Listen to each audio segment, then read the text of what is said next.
इस वक्त की बड़ी खबर पर नजर डाल लेते हैं। राजधानी भोपाल से आपको खबर बता रहे हैं, जहां 19 अप्रैल को पीएम मोदी का मध्य प्रदेश दौरा। पीएम मोदी का बुंदेलखंड में पहला चुनावी दौरा होगा। दमोह लोकसभा में आम सभा को संबोधित करेंगे।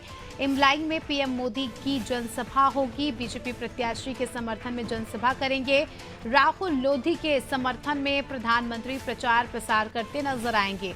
तो 19 अप्रैल को मध्य प्रदेश दौरे पर रहेंगे और लगातार जो है इनका हम देख सकते हैं कि लोकसभा चुनाव के लिहाज से लगातार प्रधानमंत्री के दौरे जारी है। और ऐसे में 19 तारीख को जब वो आएंगे तो राहुल लोधी, जो कि बीजेपी से प्रत्याशी है दमोह से,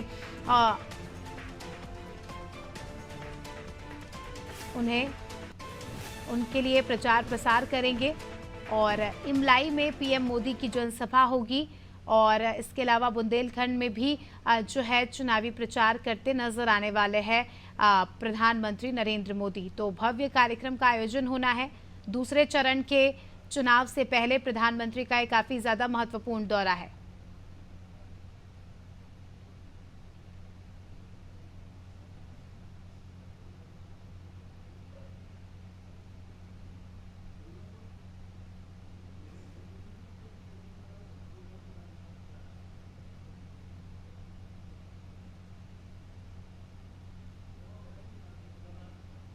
चलिए, इसी के साथ इस खबर पर हमारी सहयोगी शबाना हमारे साथ जुड़ चुकी है, उनसे ज़्यादा जानकारी ले लेंगे।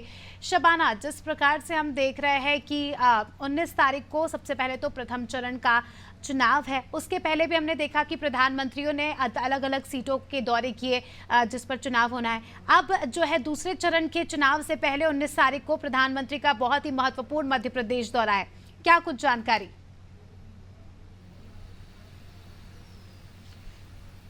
जी देखिए, बिल्कुल मैं आपको बताना चाहूँगी कि प्रथम चरण का चुनाव 19 तारीख को है। उसी दिन प्रधानमंत्री नरेंद्र मोदी बुंदेलखंड में चुनावी सभा को संबोधित करेंगे। वो दमोह में चुनाव प्रचार करेंगे। राहुल लोधी के समर्थन में यहाँ पर जो है प्रचार करते हुए प्रधानमंत्री नरेंद्र मोदी नजर आएंगे। इसके अलावा मैं आपको ये भी बताना चाहूँगी कि ये वही राहुल लोधी है जिन्होंने 2020 में कांग्रेस का हाथ छोड़कर भारतीय जनता पार्टी में शामिल हो गए थे। यहाँ से उनको उपचुनाव में टिकट भाजपा ने दिया था, लेकिन उनको हार का सामना करना पड़ा था। बड़े मार्जिन से हार का सामना करना पड़ा था। फिर से उनको भारतीय जनता पार्टी ने लोकसभा चुनाव में टिकट दिया। अब देखने वाली बात होगी कि यहाँ पे वो कैसा परफॉर्मेंस कर पाते, क्योंकि प्रधानमंत्री नरेंद्र मोदी का दौरा अपने आप में कई मायने में बहुत खास हो जाता है। जब वो यहाँ पर आएंगे, लोगों से बातचीत करेंगे, जनसंवाद करेंगे, रैली करेंगे, रोड शो करेंगे, तो कहीं ना कहीं लोकसभा चुनाव के लिहाज से ये बहुत बड़ा अंतर होगा।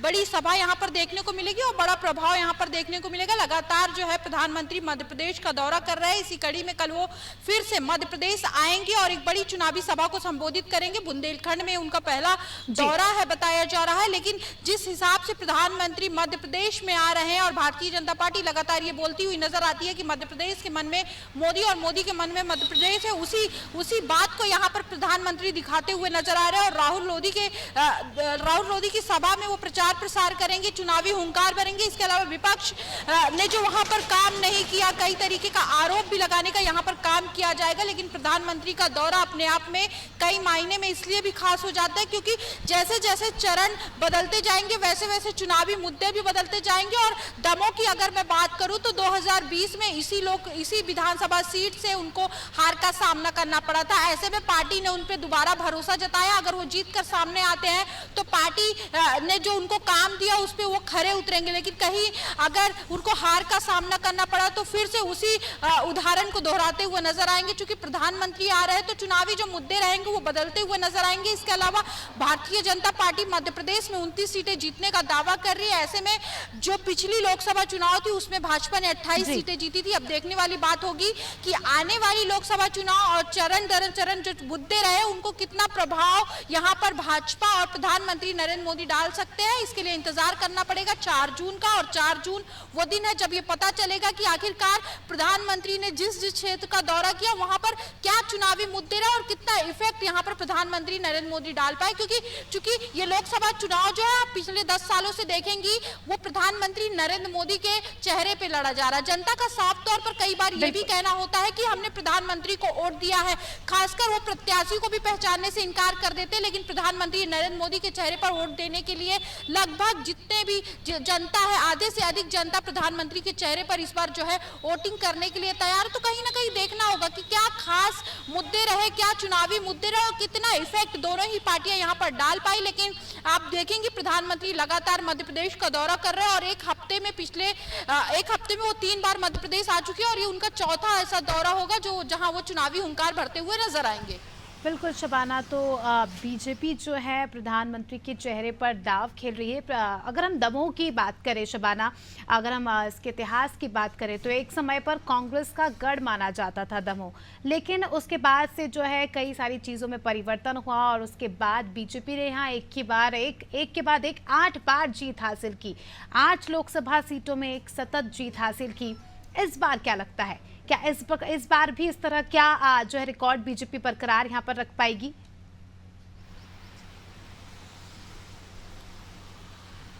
जी देखिए, बिल्कुल मैं आपको बताना चाहूंगी कि विधानसभा चुनाव के मुद्दे अलग होते हैं और लोकसभा चुनाव के मुद्दे अलग होते हैं। विधानसभा चुनाव के मुद्दे राज्य सरकार से संबंधित होते हैं, जबकि लोकसभा चुनाव के केंद्र सरकार से। तो ऐसे में सबसे ज्यादा काम करने वाली पार्टी को यहाँ पर जनता भरोसा जताती है। आप देखेंगे ये वही राहुल लोधी है जो दमोह से पहले कांग्रेस पार्टी की तरफ से चुनाव लड़े थे, लेकिन फिर भारतीय जनता पार्टी में शामिल हो गए और भारतीय जनता पार्टी में शामिल होने के बाद इन्हें भाजपा ने प्रत्याशी भी बनाया था उपचुनाव में, लेकिन इनको हार का सामना करना पड़ा था।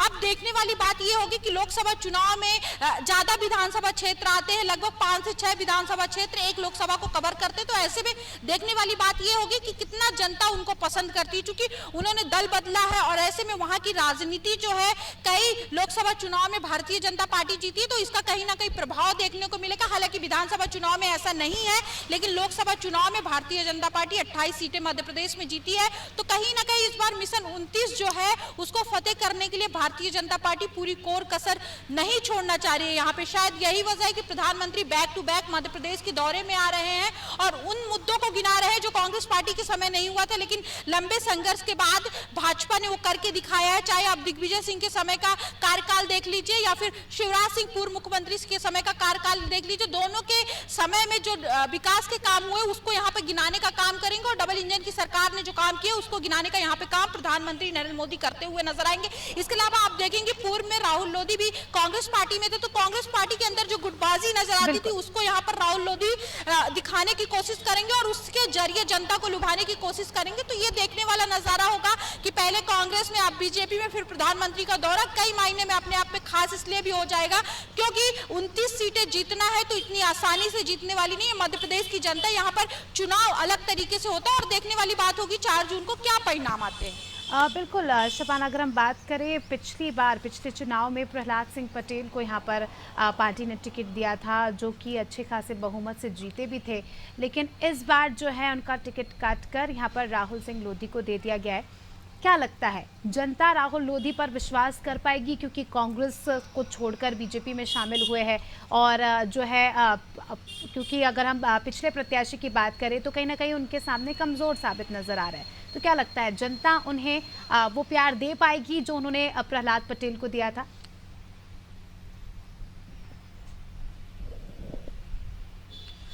जी देखिए, बिल्कुल जाहिर सी बात है लोकसभा चुनाव में भारतीय जनता पार्टी ने पिछली बार प्रहलाद पटेल को यहां से प्रत्याशी बनाया था, लेकिन कहीं ना कहीं अब फिर से जो है उनकी जगह जो है राहुल लोधी को टिकट दिया गया। विधानसभा चुनाव में ये हार चुके हैं उपचुनाव, लेकिन कहीं ना कहीं जब अपन लोकसभा चुनाव की बात करते हैं तो एक देखने को मिलता है कि एक पूरा जो है गढ़ यहाँ पर सेधने की कोशिश रहती है। ऐसे में सबसे बड़ी बात यह है कि जो खुद का राहुल लोधी का जो वोट बैंक है वो यहाँ पर साधने की कोशिश करेंगे। इसके अलावा कांग्रेस पार्टी से जो उनके साथ बीजेपी में आए थे वो वोट बैंक उनके साथ है। इसके अलावा भारतीय जनता पार्टी का वोट बैंक है जो कि फिक्स वोट बैंक माना जाता है, तो यहाँ पर कहीं ना कहीं प्रभाव डालने का काम करेगा। तो राहुल गांधी कहीं ना कहीं सफल होने में कामयाब हो जाएंगे, ऐसा सर्वे कह रहे हैं। ऐसा सर्वे के आधार पर जो आंकड़े सामने आ रहे हैं वो कह रहे हैं, क्योंकि विधानसभा चुनाव के रिजल्ट और मुद्दे अलग होते हैं और लोकसभा चुनाव के बुनियादी मुद्दे और रिजल्ट और चुनाव में जो सरकार काम करती है वो मुद्दे अलग होते हैं। तो देखने वाली बात होगी कि क्या प्रभाव यहाँ पर प्रधानमंत्री डालते हुए नजर आएंगे। 19 जून का उनका दौरा बहुत खास माना जाएगा, क्योंकि back to back Madhya Pradesh में आ रहे हैं और मध्य प्रदेश के लोगों को बहुत अच्छे से जानते हैं, क्योंकि 18 साल से भाजपा की मध्य प्रदेश में सरकार और फिर से जो मध्य प्रदेश में भाजपा की सरकार है, तो जिसकी सरकार प्रदेश की राजनीति में रहती, कहीं ना कहीं लोकसभा चुनाव में उसको प्रभाव खास तौर पर मिलता ही है। बिल्कुल, अगर हम विपक्ष की तैयारियों की बात करें तो विपक्ष कितना सक्रिय नजर आ रहा है, क्योंकि एक तरफ हम देख रहे हैं कि खुद प्रधानमंत्री यहाँ पर प्रचार प्रसार करने आ रहे हैं, खुद प्रधानमंत्री जो है राहुल लोधी के समर्थन में लोगों से वोट की अपील करेंगे। विपक्ष की क्या कुछ तैयारी?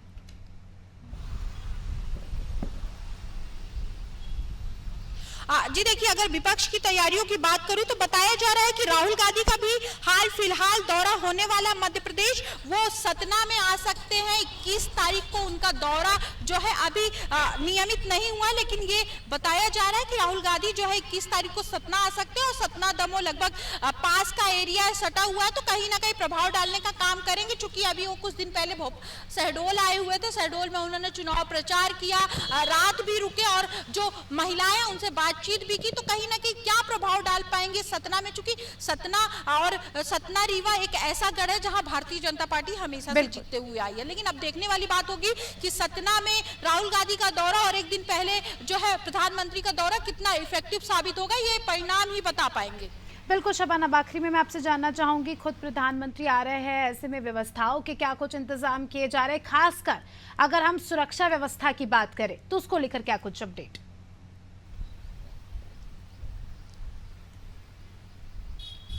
जी देखिए, बिल्कुल मैं आपको बताना चाहूंगी कि दमोह के कलेक्टर लगातार जो है जायजा ले रहे हैं, जहां पे प्रधानमंत्री का सभा है वहां का जायजा ले रहे हैं। इसके अलावा कलेक्टर भी लगातार प्रधानमंत्री के जो रोड शो है, जो सभाएं हैं, उनको लेकर तैयारियों में जुटे हुए हैं और स्थानीय पुलिस प्रशासन भी लगातार काम में जुटा हुआ है। सुरक्षा व्यवस्था की बात करूं तो प्रधानमंत्री का दौरा बहुत खास होता है, बहुत बड़ी जिम्मेदारी होती है जिला प्रशासन पर इसको निभाने की, तो उस तरीके से यहाँ पर काम हो रहा है। इसके अलावा जो गार्ड है, जो पुलिस सुरक्षा कर्मी, वो लगातार लोगों से आधार कार्ड और जो उनके पहचान पत्र के जरिए ही उन्हें सभा स्थल तक जाने देंगे। इसके अलावा सुरक्षा के और तगड़े इंतजाम किए गए हैं, क्योंकि प्रधानमंत्री का दौरा है, ऐसे में पूरे देश का नेतृत्व करने वाले प्रधानमंत्री की सुरक्षा व्यवस्था में कोई चूक ना हो, उसको लेकर भी यहाँ पर जिला प्रशासन और मध्य प्रदेश की पुलिस जो है पूरी तरीके से सजग है। बिल्कुल, बने रहिए हमारे साथ शबाना, जल्दी आपका रुख करेंगे। तो दर्शकों को बता दें कि खबर आपको बताई राजधानी भोपाल से, जहां 19 तारीख को यानी परसों प्रधानमंत्री नरेंद्र मोदी का दौरा है। दमोह लोकसभा सीट आएंगे, वो प्रचार प्रसार करने, जनसभा को संबोधित करेंगे, साथ ही बीजेपी के पक्ष में वोट करने की अपील भी करेंगे।